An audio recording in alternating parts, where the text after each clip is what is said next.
Welcome back. Modern romance is alive and well in the hands of an award-winning local author. We want to give a warm welcome to Caitlin Moss. Thank you so much for being in studio with us today. Thank you so much for having me. I'm very happy to be here. Oh, we are so happy to have you as well. So you actually just released a new book that is just perfect for the holiday season. If I can paint a picture for you, okay, I was like wrapped up in a blankie, drinking some hot cocoa, absolutely devouring your new book, A World Without You. So what is it that inspired you to write this book, and why are we calling it kind of like an anti-Hallmark romance?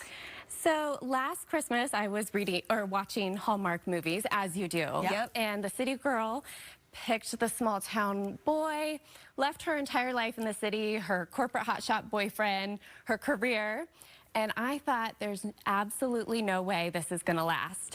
And so I wrote a story about it. I really wanted to tell the after, what happens 5 years later, when all the Christmas magic has worn off and life moves on. Are they really happy? So now it's 5 years later. She's getting a divorce and she's headed back to Seattle to start over.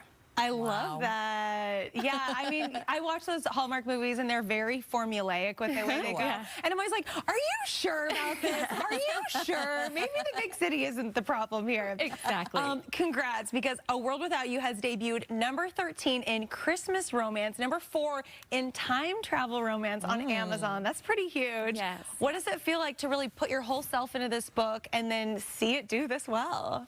You know, every time you release a book, it's kind of a Hail Mary. Like, I don't know if people are going to hate it, if they're going to love it. I don't know what the response will be. So every time it does well, I just feel really grateful, and it's really fun to receive messages from readers letting me know how much this book meant to them. Because even though it is a romance, it still has some depth and some heart in it. So you actually are the author of 7 books, and you in fact had a summer release called You First, a Seattle summer wedding story. Actually won Hello for Best Rom-Com for BookFest Awards. So Yes. what is it about the romance genre that really connects with you?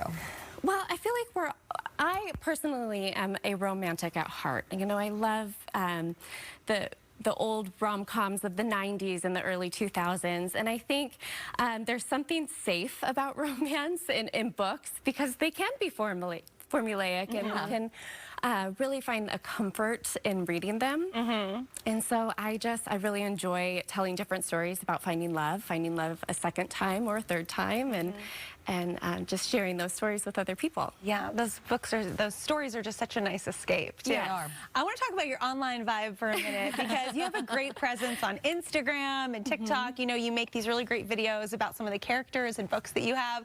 What role would you say Bookstagram and Book Talk and that whole community kind of plays in your life as an author?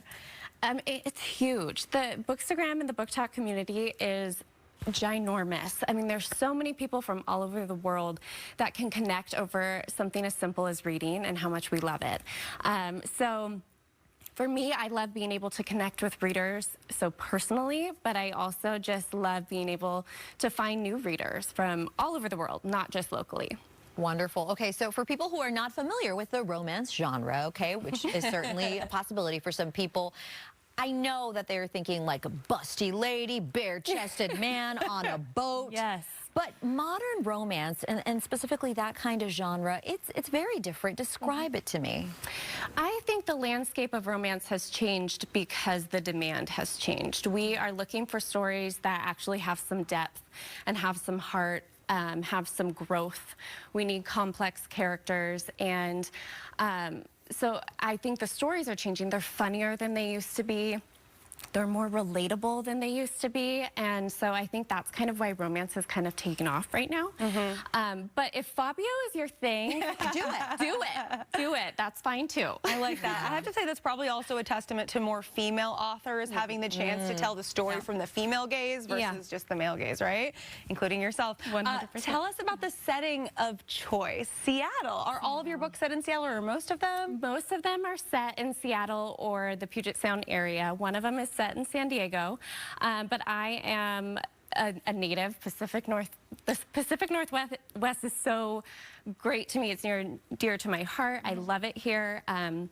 So it's always fun to share some Seattle vibes in my books. Wonderful. Okay, and just very quickly, if you would, you are considered an indie author. Yeah. Talk to me about the process of writing and publishing your own books.